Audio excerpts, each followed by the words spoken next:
கவனிங்க, ஆண்டவர் இதுதான் சொல்றாரு.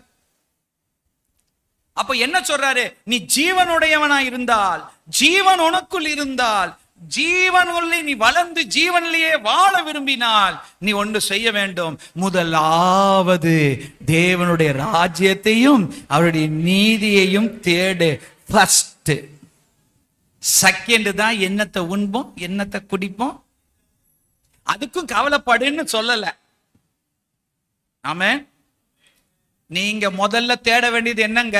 ஜீவனுள்ள சரீரத்தை உடையவனே, உனக்கு முதலாவது தேவை தேவனுடைய ராஜ்யம், அவருடைய நீதி.